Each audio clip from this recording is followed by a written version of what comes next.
Всем привет, еноты! Я долго не выпускал видео, потому что я ждал, когда ко мне придет плата за захват, которая позволит не по-бичевски захватывать экран с камеры, а нормально снимать геймплей. Кстати, огромное спасибо всем тем, кто скидывал донат на нее, особенно двум Серегам. Я прошел Киберпанк, и я ленивая жопа, но несмотря на все это, я снова с вами. Итак, купив Nintendo Switch, вы задумались, раз можно использовать по отдельности два джойкона, то значит можно поиграть вдвоем, если, конечно, у вас не вымышленные друзья, как у меня. Сегодня же я расскажу про офигенные кооперативные игры для этой консоли, а помогала мне в составлении данного списка моя жена, с которой мы вместе и играем. Первая игра в нашем списке это Luigi Mansion 3. По сюжету, Марио с друзьями заселяются в отель с накрученными отзывами на букинге, и как следовало ожидать, там не все так радужно. Друзей Луиджи похищают быдло-призраки сотрудники отеля, а нам предстоит их спасать. Чтобы открыть кооперативный режим, нужно немного пройти дальше по сюжету, и тогда вы сможете использовать Гуиджи. Гуиджи это зеленая субстанция, клон вашего персонажа, за него и будет играть второй игрок. Он же обладает различными способностями, которыми не обладает сам Луиджи. И в целом вместе играется очень увлекательно, потому что эта игра наполнена головоломками, а как мы знаем, одна голова хорошо, а две это уже мутация. В игре есть интересная система боя, боссы, но и в целом еще много всего. Из минусов я бы хотел отметить, что она на английском, но на геймплее это не сказывается. А также хотел отметить, что, конечно, лучше играть с двух полноценных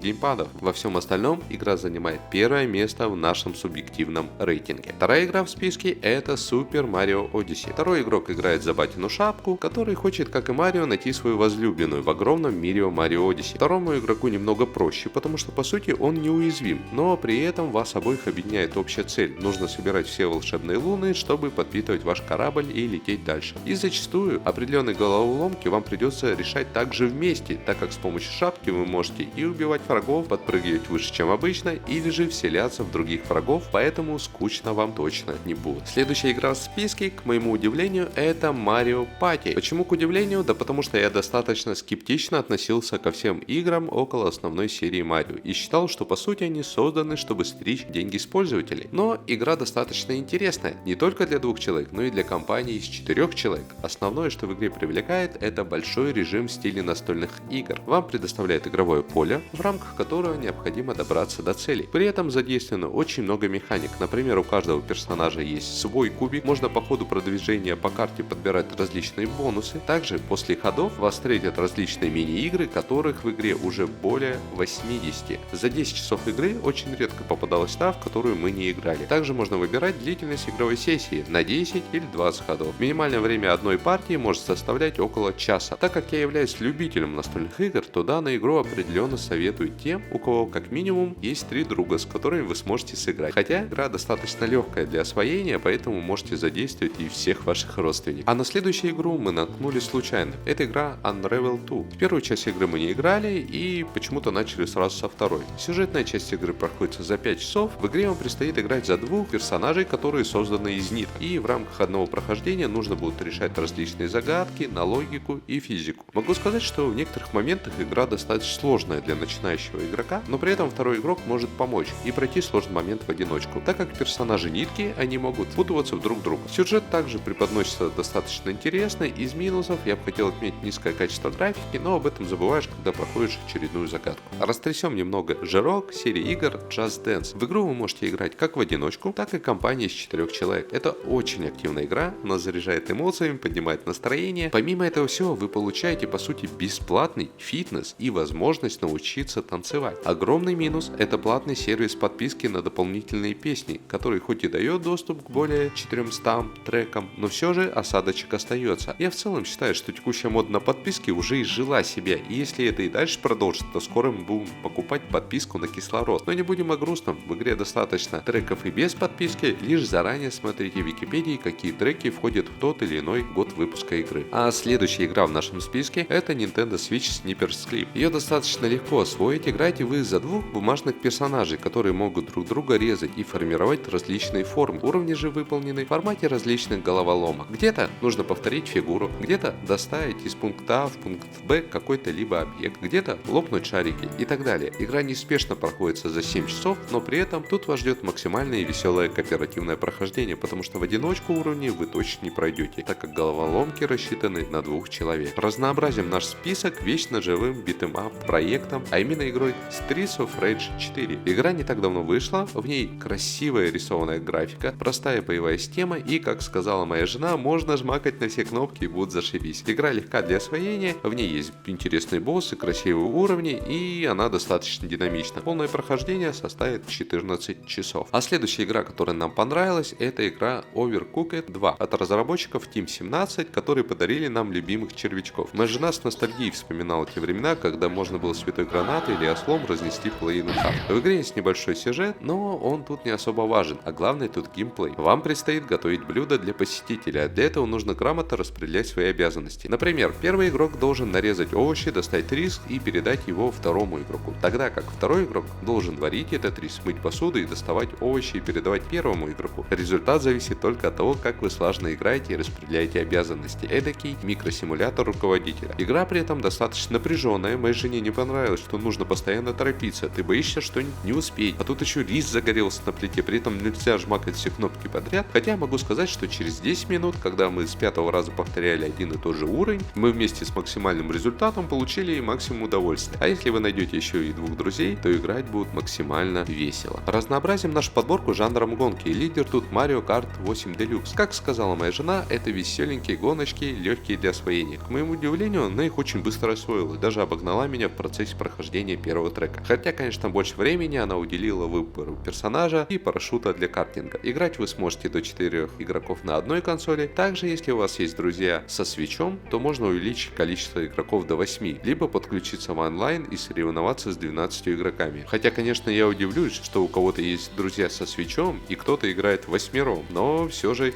если вы такие, то пишите об этом в комментариях. Ну а в конце нашей подборки я поместил игру, которая выполнена в очень красивом стиле старых добрых мультфильмов 30-х годов. Это Cuphead. По мнению моей жены, эта игра сущий ад. Сложность начинается с самых первых уровней, а дальше просто полная жопа. И это мы даже не дошли до боссов. Игру бы я посоветовал тем, кто любит испытания и у кого есть такие же BDSM друзья, потому что одно дело ее проходить самому, а другое дело синхронно проходить вместе с другом. Поэтому, если вы думаете, что вы с ребенком будете в нее играть, сразу забудьте эту идею. И лучше вернитесь к ней через лет 15, когда он вырастет и наберется игрового опыта. Ну а сегодня я рассказал вам лишь о малой части игр на Switch, которые можно поиграть вдвоем. Поэтому пишите в комментариях, какие бы вы игры посоветовали нашим зрителям. И, конечно же, подписывайтесь, колокольчики жмакайте и прочие лабуда, которые обычно говорят блогеры. Кстати, в ближайшее время мы вместе с женой проведем кооперативный стрим, поэтому всем пока и до новых встреч!